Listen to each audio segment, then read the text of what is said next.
We meet again. Here we are. We have fresh coffee ready to go. We're good to go, Kurt. It's like I get to, when we break these in half like that, I get to say hi and good morning to you twice in a row. It's very exciting, I must say. I appreciate it as well as you. I'm trying to enjoyed that last little session. Was pretty good. Yeah, I was just thinking that we did a really good job on that one. What's on your tie? I can't quite make it. Bugs. Bugs? These are bugs. Different bugs. Oh yeah, you got us with the lizard a couple of weeks ago. That was good, huh? You got us with a scorpion yesterday, and now you're showing us. I recovered that bug. I see. I originally threw that bug into the trash can, and I recovered him from the trash can because it was a noteworthy artifact. So I'm going to have the bug. It's sitting on my counter. I'm going to take a picture of it. I don't know what else will happen with that. Send me a copy of the picture. I will do that. So I'm going to make you the host. I want to get this out of my system here. What's this? So how frequent is the scorpion, and does a scorpion get in the house? Oh, what is the frequency of it? It's not that frequently. So it's the and those scorpion, those were they were not detectable. They were in a closet, probably in the linens, where it was not detectable. But you run into them maybe 3 times a year, 5 times a year. It's not that frequent. And it's like I just threw one out that was alive in the living space. He was on the carpet where he wouldn't walk because it's not, they don't know what they're doing. So they don't do anything.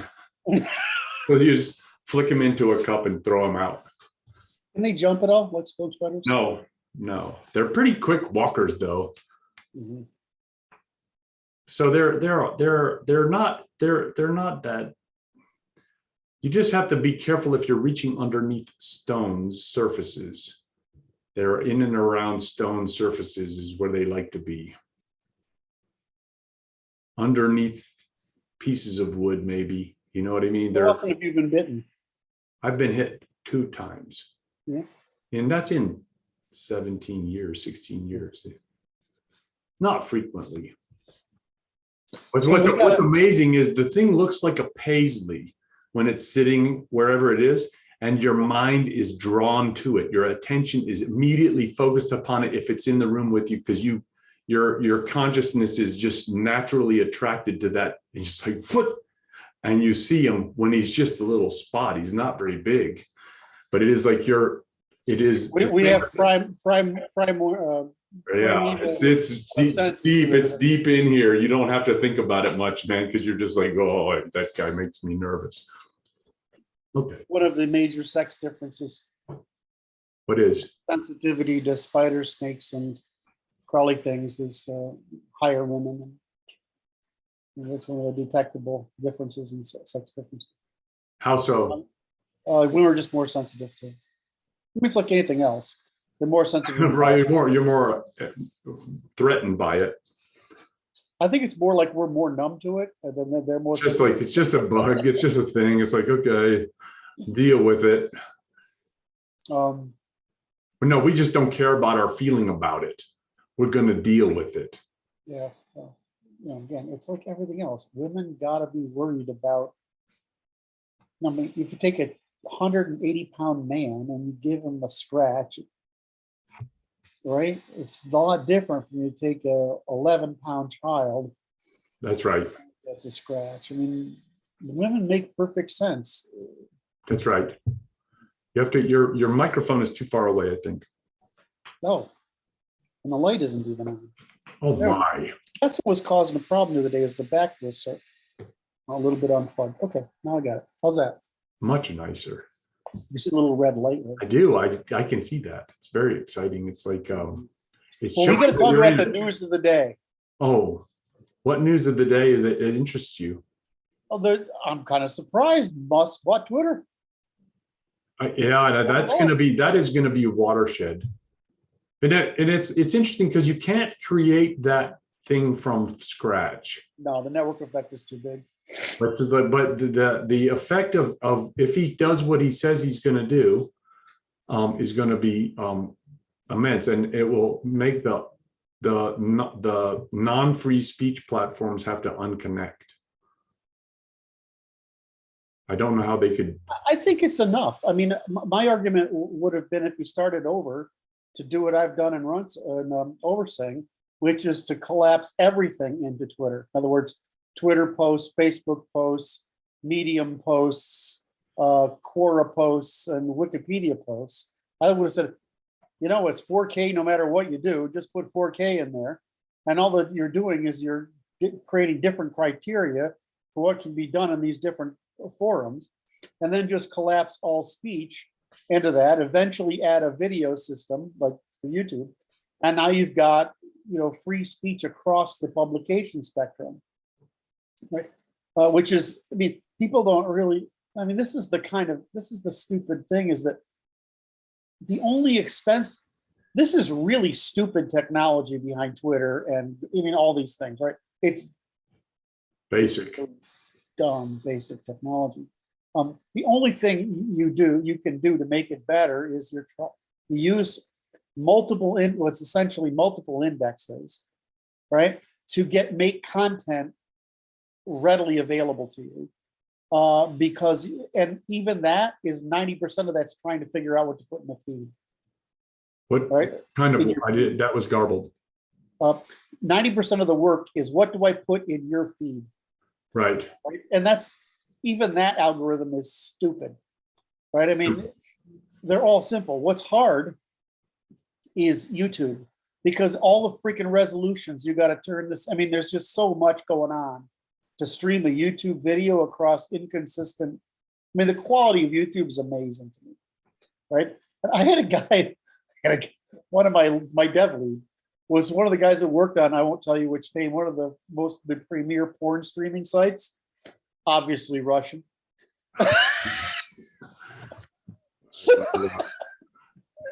Shouldn't surprise us. And so he had a lot of knowledge about how much work that was. And I always thought that was pretty impressive. But anyway, so he bought Twitter. I actually didn't think he was going to pull it off as of yesterday. I somehow never doubted that he would be able to do what he said he was going to do. And he said and that he did it is different, though. He demonstrated his will by doing it was on perhaps less expected than that he could. And then what we will see what comes of it. I think that it will be I think this is the way it's like I say, that things are appearing as though the consciousness is turning very fast in the proper direction, away from those who do not merit further such attention as they have gathered in the past, which is to say the end of the paradigm of the 20th century liberal settlement is over.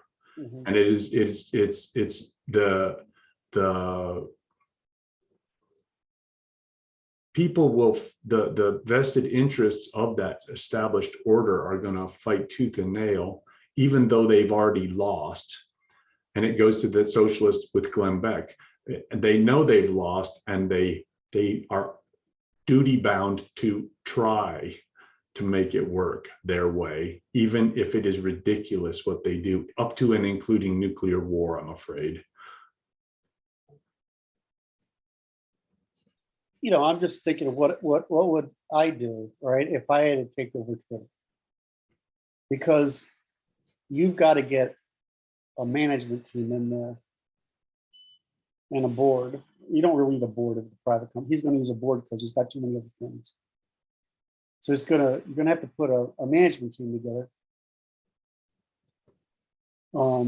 that can overcome internal resistance. Now, I don't even know that it would. I think there will be a purge because they're going to quit. I don't know about that. Because the drama they're making up is greater than the actual change.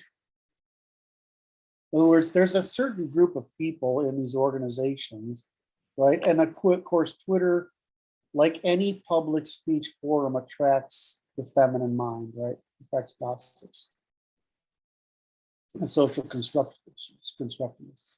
They don't like debate. They don't like reason. They don't like facts. They only like support of the narrative and the current thing. Okay. So, I mean, you're going to have those people in there. Right. But you're also going to have people in there who are like, I like my job. Right. I like what I do. I like the people I work with. Everything he's asking us to do is just whatever.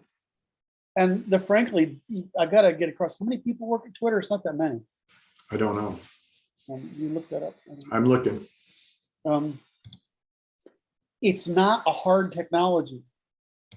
Okay. Right. So, it's not like Musk can't say, I want the smart guys to come work here. Right. And they won't be flooded with smart guys. It's like 7,500 people. Yeah, it's not a big. Yeah, and of the 7,500, what's the distribution?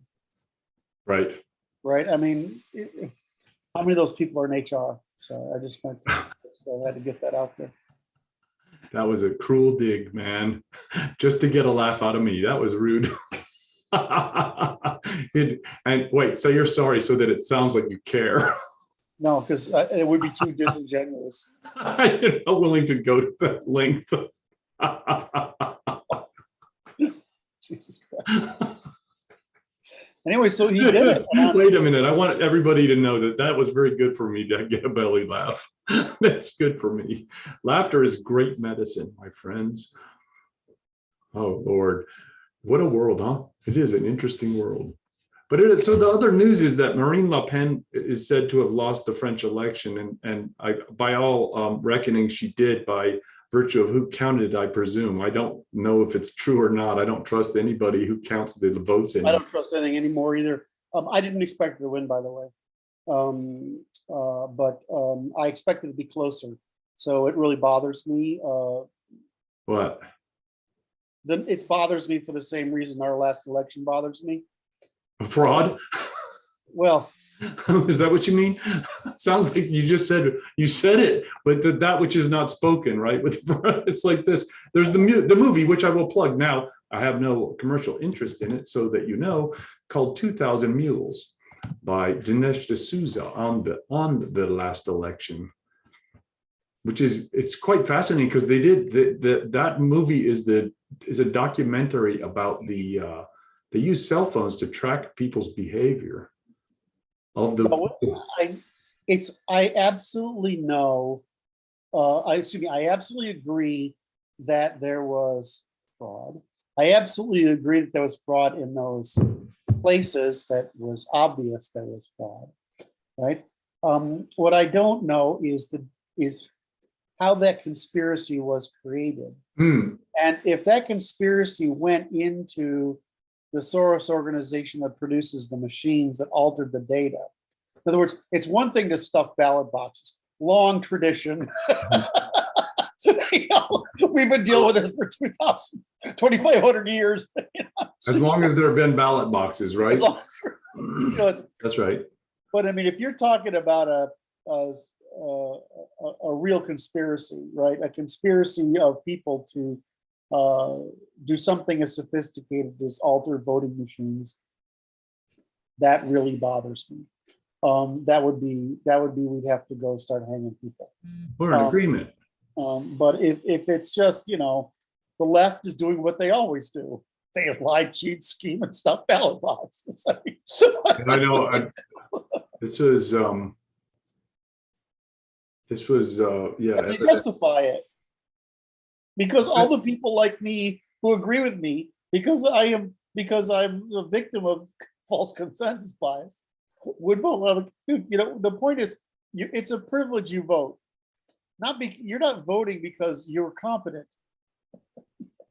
You're voting because we want to tax you and have you not complain about it. By removing your ability to bitch about it, it's the whole. That's all. So the game is that you actually believe the game, right? The whole point, the reason you get you have a vote in America, if you have one, was based on the no taxation without representation justification for the American Revolution. It's not because democracy is a good thing or that your opinion is worth anything. It's that the state wants to be able to fucking tax you. Wait, Kurt, and this is where you don't say you're sorry again, because you're not. You're not going to be that disingenuous either. I'm not It's sorry. you don't And have I'm to a like it. well-intentioned fool. I voted when I was 18. I shouldn't have been voting.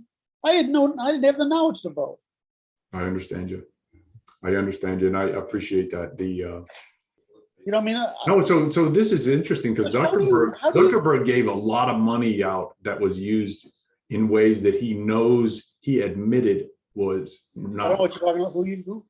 Mr. Zuckerberg Oh, yeah. gave large amounts of money that was used by operatives of the Democrats to do the job with this ballot stuffing in the locations that were essential to control.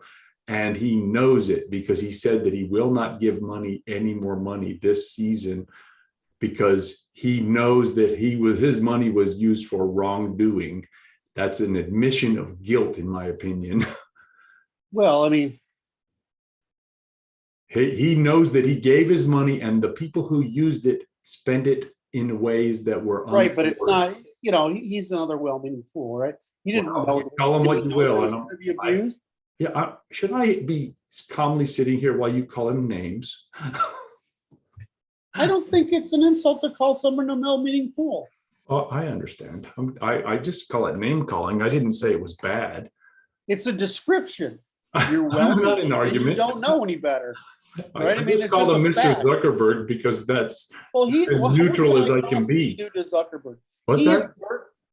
Zuckerberg has burned his reputation for his face basically means deceitful, dishonest, asshole, capitalist. I mean, that's what it means to the public.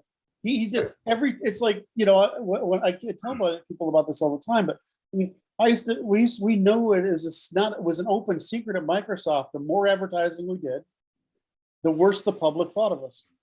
Okay. Right, because there was something don't remind the public that they don't like you.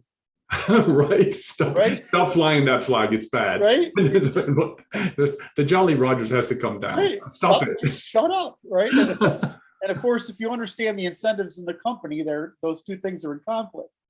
Right. And so, so it's the same thing with Zuckerberg. Every time he goes out, I mean, I've had this happen to me by my staff, by the way. So I've been CEO where they've made me do stuff like this too, so I understand. Your staff tells you got to go out and do this because but what they're really doing is you're already burned you're already a flaming pile of feces with gasoline on it, and we don't want to try to cover for you.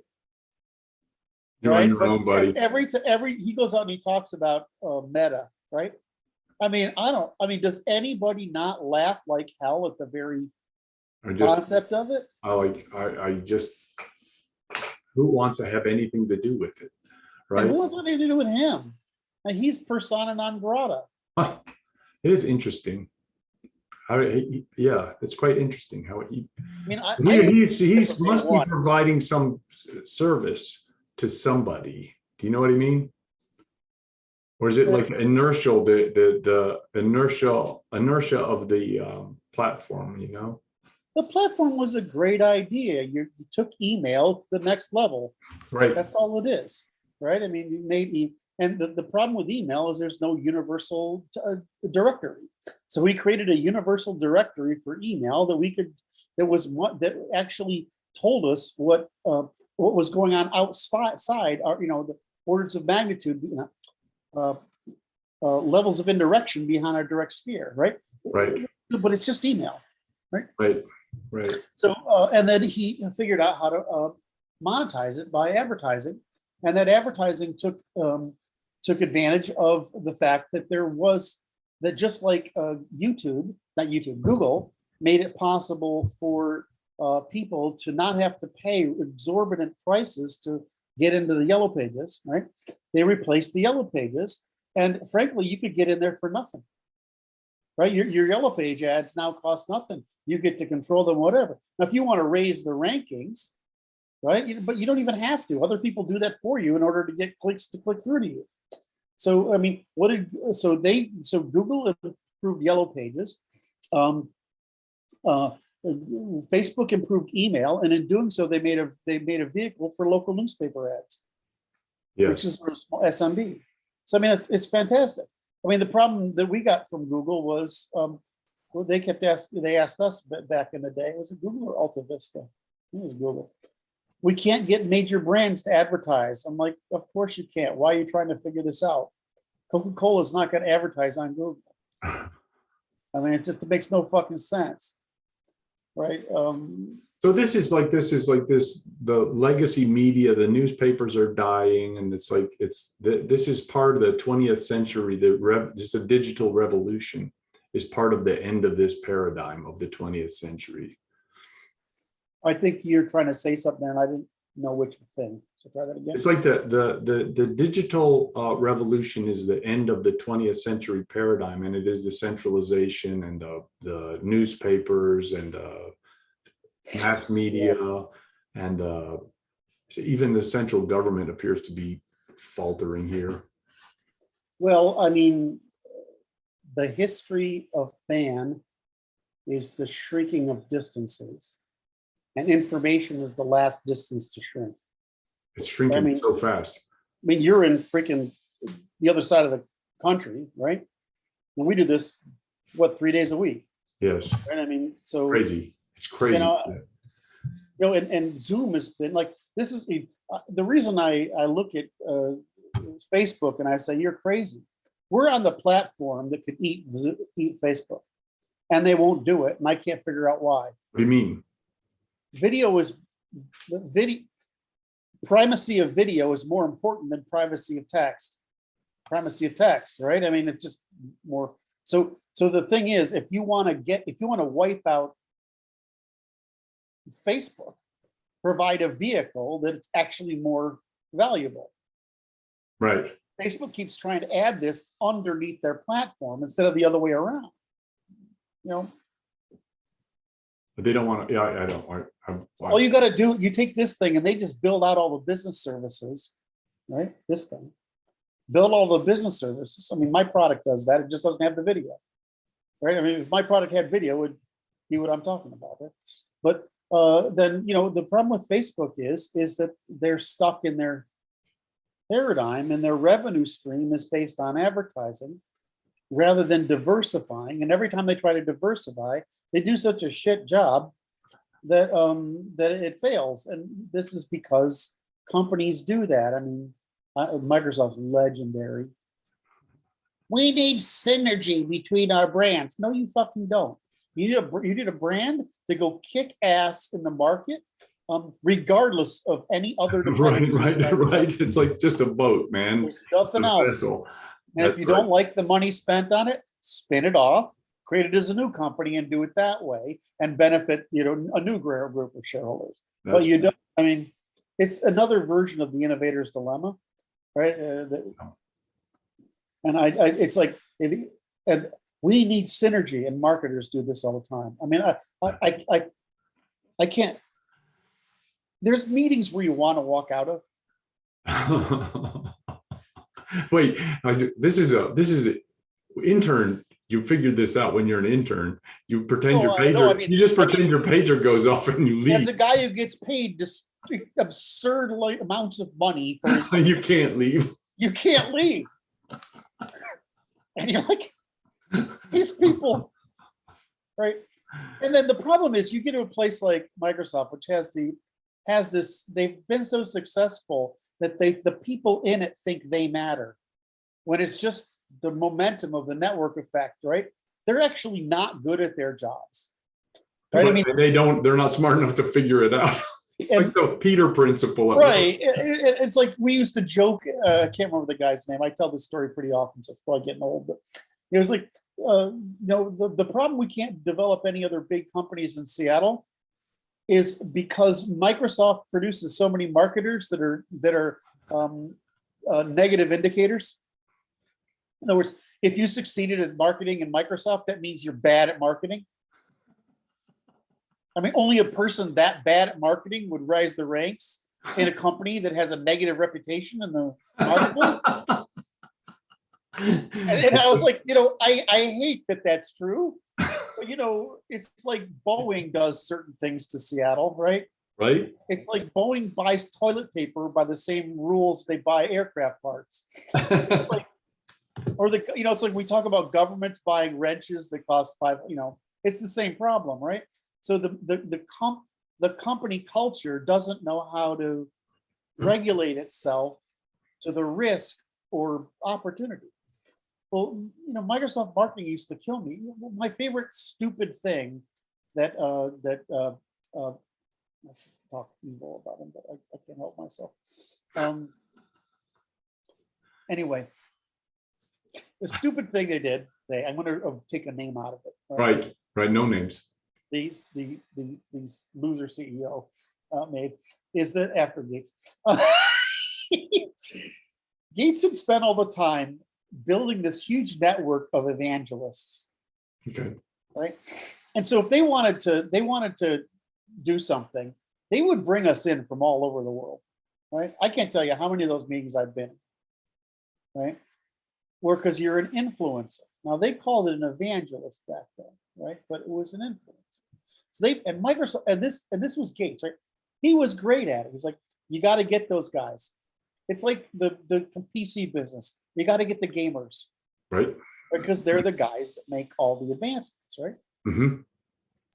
And so what does Ballmer do but get rid of the influencers and turn it over to marketing? Why? Because he's a marketing and sales guy. And I'm like, do you have any? I mean, I was in the room and I said, do you have any idea what you're doing? Well, we believe that this would. You can believe a lot of things, but you really don't understand how the market works. Wow.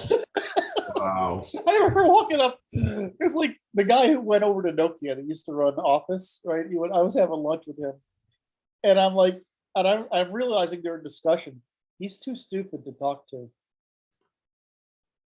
Right. And I'm like, how did you get in this position? Of course, he goes over to Nokia and ruins Nokia, right? I mean, so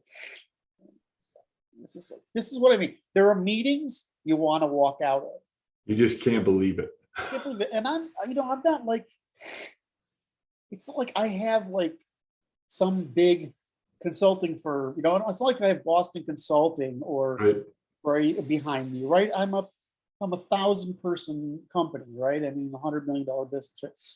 I know more about Microsoft than most, but I mean, I'm not like, so I don't have that legitimacy. So I can't just like, I chased one guy back to his office. I said, these idiots are just going to quit if you tell them to do that. They're just going to leave and you're going to be stuck with this thing and it's not going to work. And he's like, well, then they should. Wow. I don't get paid enough to have this conversation with you, but I'm going to, on a moral obligation to my customer, by the company, right? Right. Like, that's how I operate it. The company's success is my thing. The people within it will come and go, but I need to make Microsoft successful. Right. And I'm talking to the guy, and he's like, "Well, I'm like, you're a VP, Just trying to compute it. You're like, what I heard was, I don't want to listen. That's what it was. That's what I heard. And I'm like, once in a while, actually more frequently than not, the person who has a little weird idea and communicates it badly is way better and more accurate than the person with a lot of energy and dominance who tries to control the meeting. Right. And he's very often, that person is even better than the guy with the budgetary control that thinks he has a grasp on where this is going. That's right. Like, you just pay attention to information regardless it's of just information, guys. Right? It's like you're not processing well at all. You're mishandling. So what happens is they don't want to pay attention to things that require learning because they have made the position. I like that. Where they're so loaded with what I call administrivia, In other words, Yes. non-strategic decision making. Right? They've so loaded themselves that they can't listen to the fringe. You know, me, I'm always like, I'll listen. The problem is there are people on the fringe who think they have great ideas and they're really stupid ideas. You don't want to tell them they're stupid. Right. But That's because they might come up with one later. Right. Well, they do. Right? It's like this. It's just there's going to be all kind of noise coming from the edges, Right. and But some there's of the it's difference useful. between stupid and I don't understand.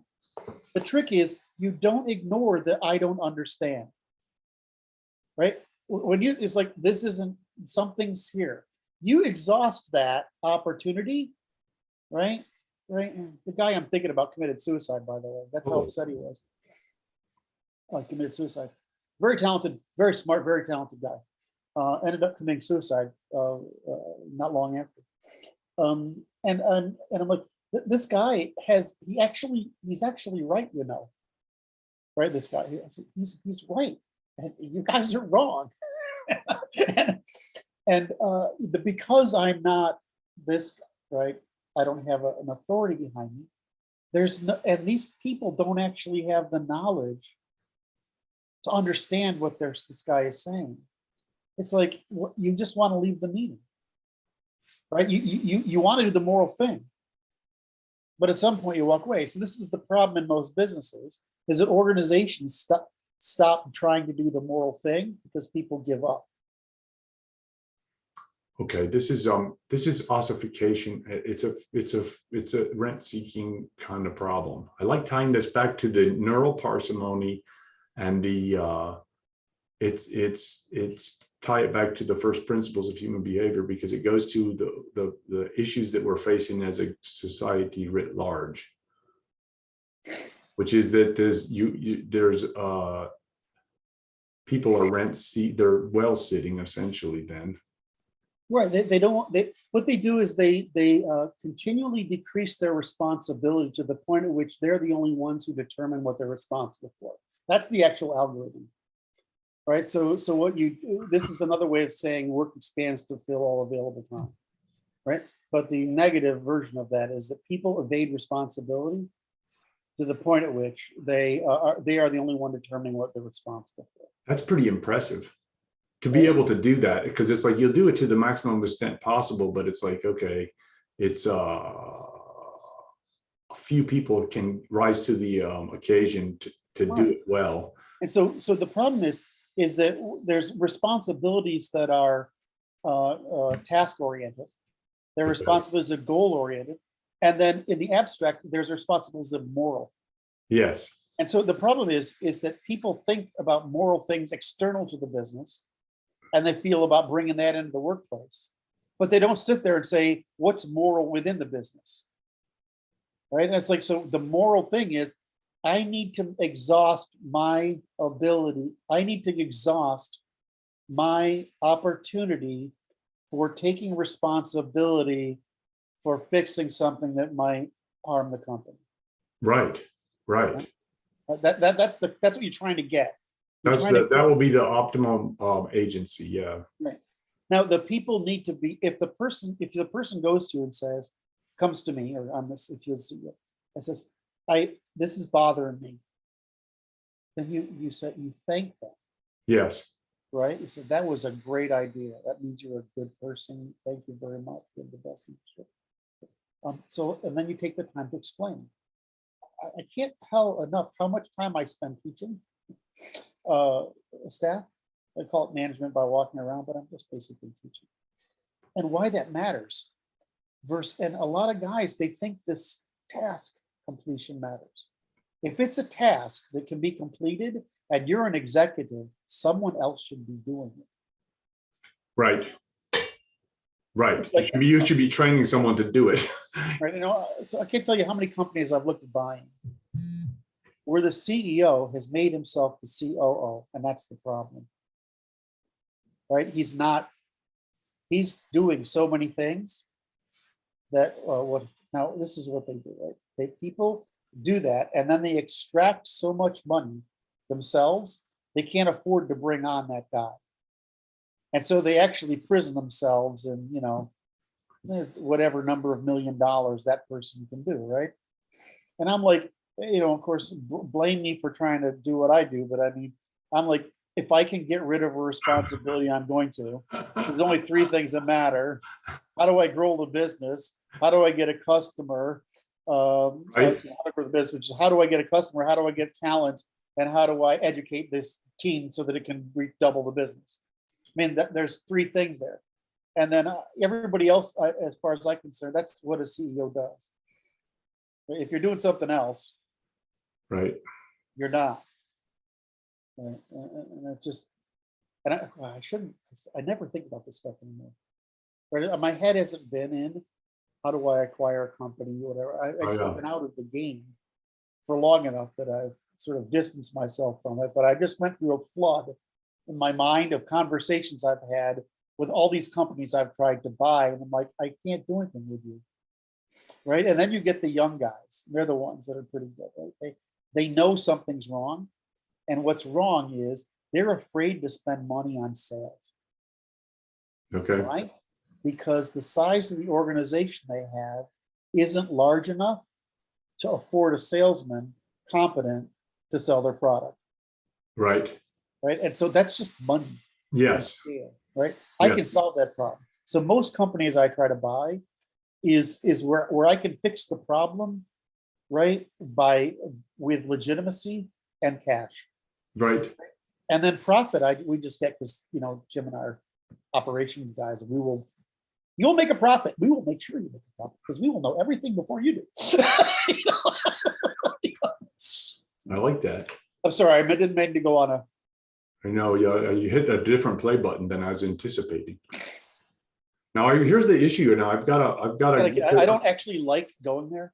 I mean, I've tried to leave behind CEO world as much as possible, and enter into philosopher world as much as possible, professor world. I tried to leave that behind. Doesn't always happen. And when I go there, I don't like it. Sorry. It's all right. No, it's interesting to me to hear the tales from that side of the desk. You know what I mean? Yeah, it's like you kind of add a weird thing to it just because we're on the subject and it's maybe interesting to somebody. Right. So I've always had the problem of, Kurt, you belong in the academy, right? In business. And when the academy says you belong in business, get out of here. I've had this problem my whole life. It's interesting. It's like yeah. And so so you get this problem. So when I was so you made yourself into a judge. Which is like I'm gonna straddle the fence and that's the role. I guess, I don't know. It's just frustrating because definitely felt like, I mean, I definitely felt that pressure, right, my whole life. Anyway, I was going to go somewhere with it, but I decided it's too much of a distraction, and we're running out of time. But we've got like 40 minutes. Is that good? No, I have 15 minutes. Oh, okay, then we're limited by your time then. Yeah, I got to do Do we have enough time? I think we could go over. You can screen share. You can.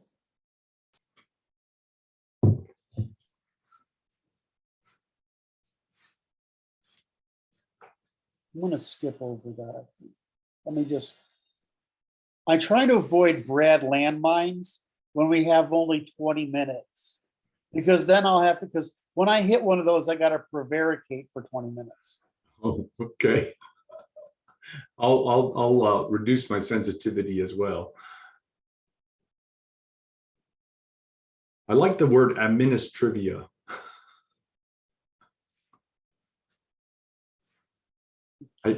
You know what the problem is for CEOs?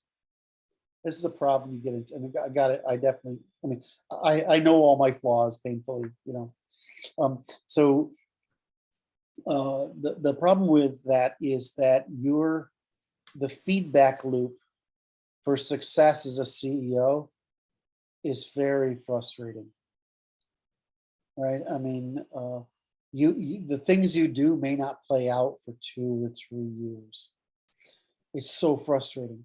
And then, so what you do is you look for successes. And so in my case, I have an easy job because I'm looking for talent, customers, talent, and acquisitions. Right. All done my whole life. Customer, talent, acquisitions, and then I work on systems, right? Right. Customer, talent, and then talent, I run like a whatever. So the scary part is that guys start looking for positive feedback loops. Okay. Does that make sense? Yeah. They can't stand they can't tolerate the lack of positive feedback when entrepreneurship is a field of uncertainty. Does that make sense? So they get yeah.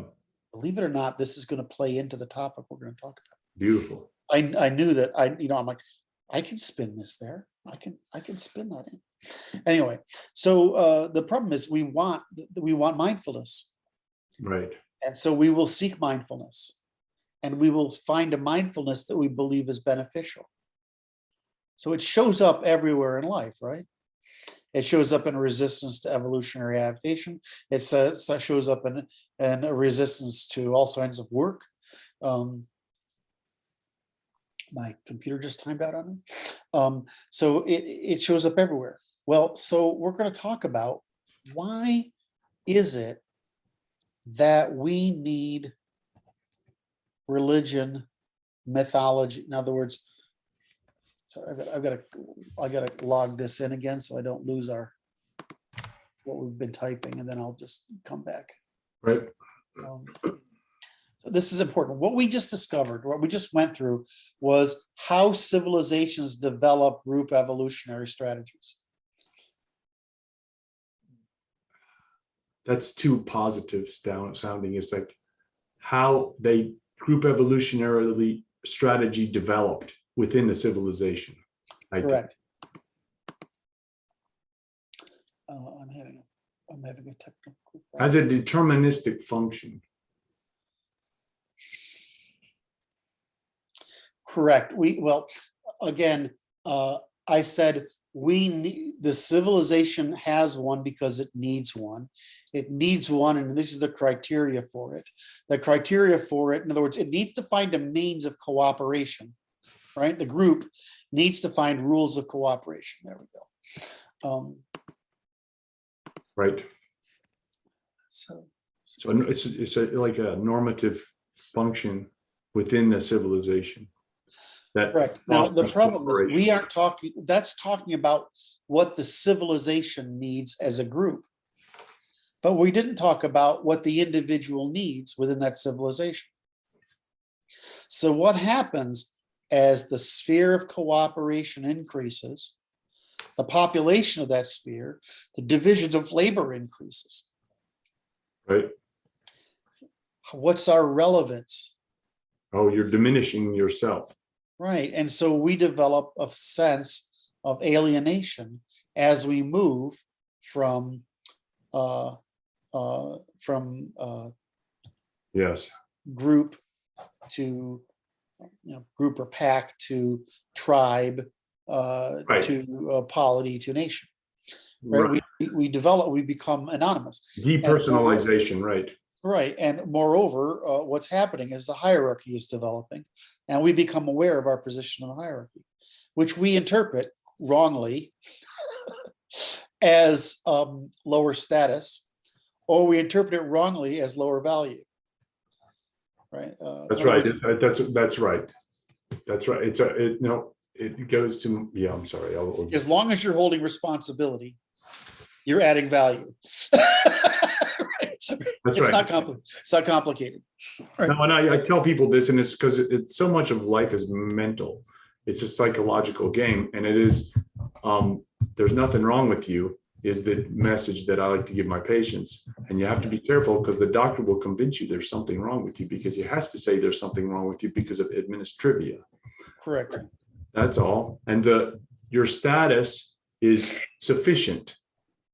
for the position you're holding and the responsibility you are comfortable bearing, That's and the right. returns the rest of the people are willing to give you for bearing that responsibility. But as long as you're bearing responsibility, You're doing that's great. fine. That's right. That's right. And so the problem is feeling left behind. When feeling, it's like once you study economics, you realize that after about 60 or 70 grand, Yes. well, I mean, the number's inflated now because whatever, but at a very low number, all that's happening is you're increasing the signal value of the possessions you hold. That's it. And you're making yourself, it's basically a form of sedation. That's right. And Right, now that's the 20th century right there. It is sedate the public with stuff. Consumption, right? And so we've traded, we've sedated the alienation produced by industrialization, hyperconsumption, Right. with consumption. But the problem is we're running out of things to consume. And when I made this statement in 2009, Yeah. all the marketers tore their hair out. And I don't think they understood what I was saying. So we're running out of shit to consume.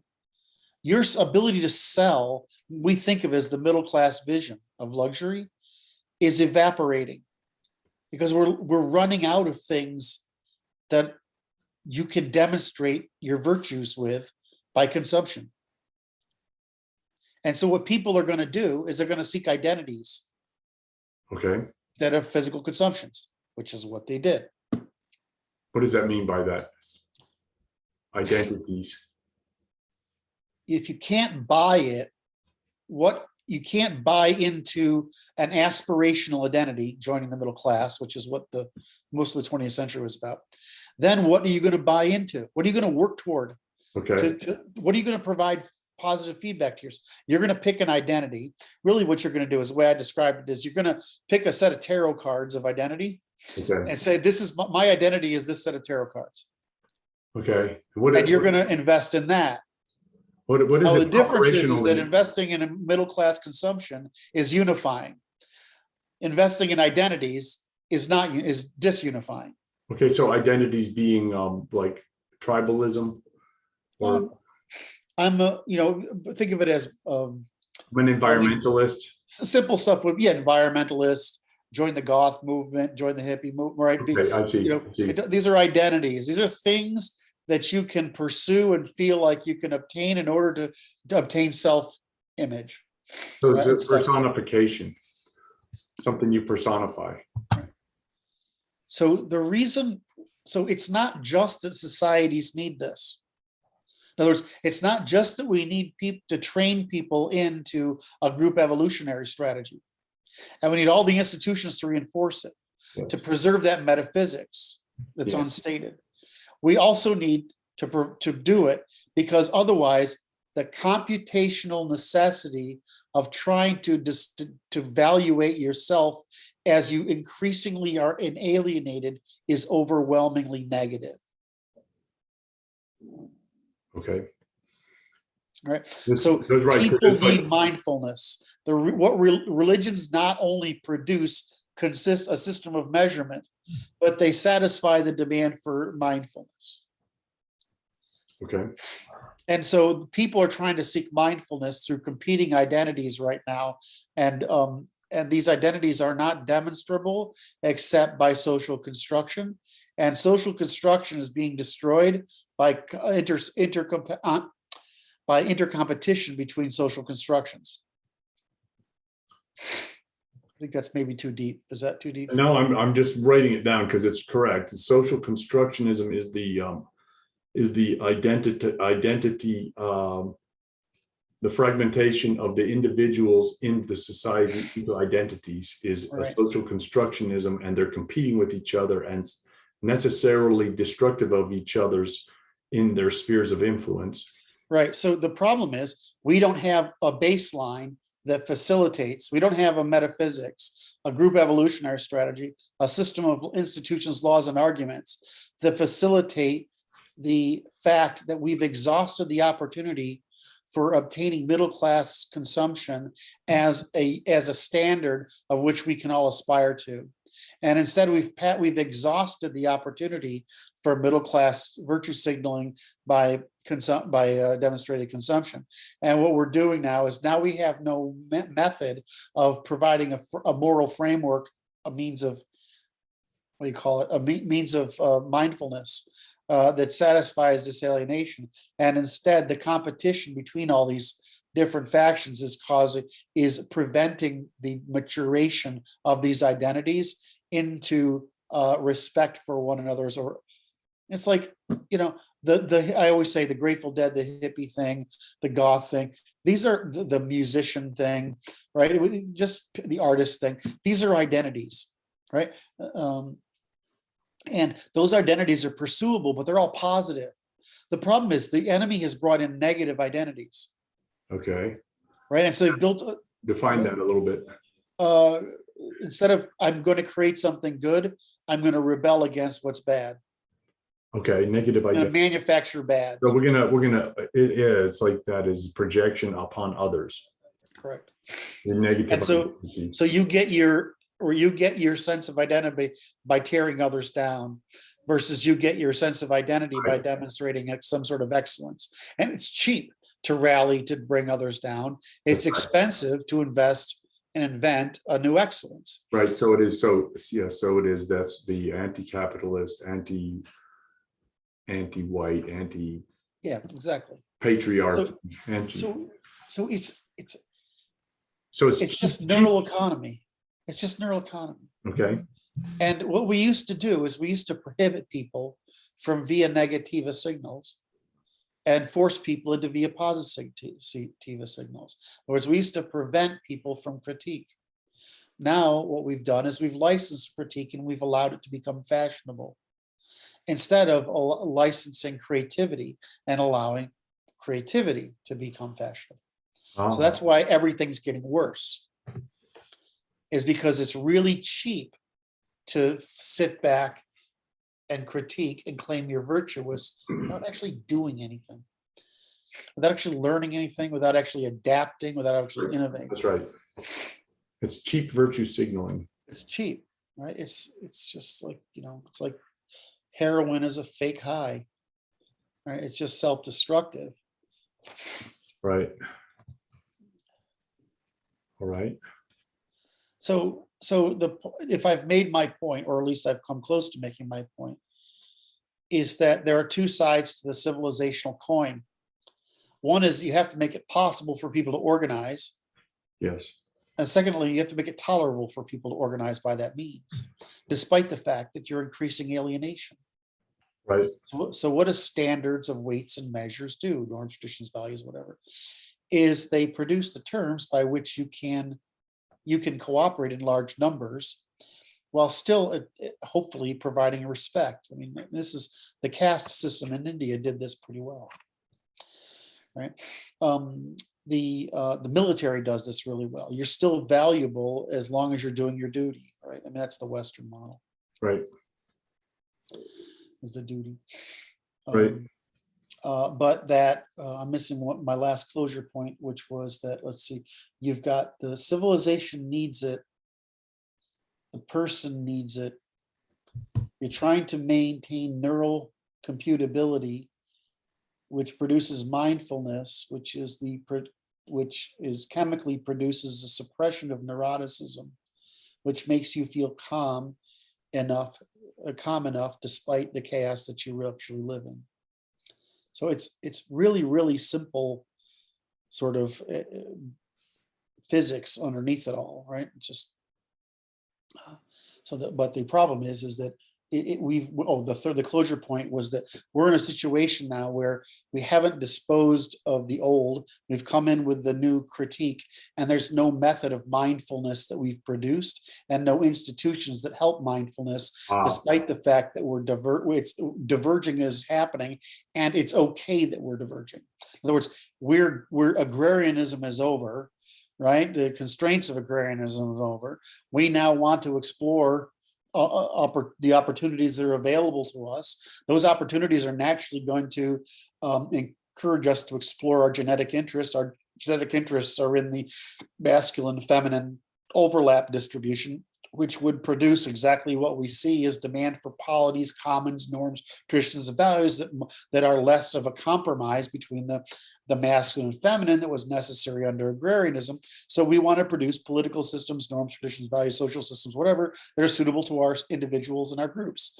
And so we're essentially civilizationally re-speciating, right? Because in evolutionary terms, agrarianism was a homogenization event, a hybridization event. Right. Where we were speciating heavily before agrarianism. Agrarianism caused a hybridization event. That's why the races are much more similar than they were in his. Well, at least East Asians and West Europeans are pretty different, and you can make that argument. But the problem is all the races were that different not too long ago, right? And there were more races, so to speak. But agrarianism caused extraordinary expansion out of the Middle East and China in particular, and this caused vast hybridization events across the population. And that didn't mean just genetically hybridized. It meant that we civilizationally hybridized. We civilizationally hybridized into, in other words, into the fact that there's only so many ways of developing a civilization under agrarianism. And we explored all of them. We exhausted the opportunity for speciation under agrarianism. And now that constraints of agrarianism that forced us into hybridization, which is to being similar, is now over. And what we're desiring is to spreading. Right. And so what we're trying to do is create the science of understanding that so that we can produce let 1,000 nations bloom. So 1,000 nations can form 1,000 research programs to discover what best suits the new opportunity for not hybridization, but for speciation of not only the genetics. Specialization is specialization. Right. I like that. All right. So that's what's going on. I would call it specialization instead of speciation, because it is. Yeah, I think that works better. Okay. Whatever. I just have to say it because it's like, I don't know, it's speciation. It sounds. Well, it's just continuing the evolutionary model. So Yeah. if you want to call specialization, that's the same thing. Yeah. It's just not using the evolutionary model. It's using the market model. So, I mean, I don't know. You're trying to work with people within that framework with his trade. Yes. Right. So it's like, it's just specialization. Okay, fine. We'll do that. I appreciate that. Thank you for that little bit. That was a So, hat tip. Thank you. Yep. I'm trying to figure out if I can spin this at all, and I can't really think of anything. It's good. I'm not sharing my screen, right? I'm not. Not sharing at all. Not at all. All right. So did we make the point there that that civilizations develop group strategies, but one of the reasons we develop group strategies is, of course, we need to cooperate at scale. But cooperating at scale produces mindlessness. And we have to survive, we have to provide a means of mindfulness to decrease to satisfy the demand for sufficient neural economy to have reserves that are capable of discovering and exploiting local opportunities. So it's like we're playing a regulatory game there with neurons, and it just makes sense. And what's going on today also makes sense, but it doesn't make sense unless you take a large enough time horizon like we're doing. I'm trying to take the scope of human history, and then I'm breaking it down to the agrarian and the post-agrarian ages, and I'm breaking it down into within the post-agrarian age, the discovery of the modern state by the British, and then the series of counter-revolutions across it, and the series of additions to the polity that we've made by expanding, adding people who have traditionally had less responsibility to influence in the polity. I mean, it's just math. Sorry, I mean, it's boring, but in the end, it's just math. And so I'm trying to explain how that works. And it's only with that you get out of this blame, I hate them, they're good, they're bad. It's only when you say this is deterministic function of it's unavoidable. it's unavoidable. You say, okay, now, well, then how do we solve the problem? Well, the solve the problem is not to make, you're not going to make anyone particularly happy. You're going to make everybody equally unhappy, which is to make everybody as happy as they can be. And we call that a Nash equilibrium, which is essentially the opposite of a power law. In other words, science says it can't fucking be any other way, because that's what the fucking Mother Nature would do, because that's what physics would do, because that's what the universe has to do. Yes. Okay, did I make my point there? I thought it was pretty good. The interesting function, because it describes where the alien, and it is interesting because the alienation appears to be a result. See, the agrarian age ended. It's the result of Western civilization. Western civilization did this. It's like, and the solution to Western civilization is the finalization of Western civilization, the ultimate culmination of Western civilization is what you're proposing. Correct. As opposed to the destruction of Western civilization, which is the opposite proposal, which is on the table at the moment by the identitarians. They can't win. They can't defeat Mother Nature. They can only defeat mankind. So in any event, well, I have to go run to an appointment. That's right. I feel like that. I feel like I got all fire and brimstone there. That was good. That was good. I liked it because it was very good little chat.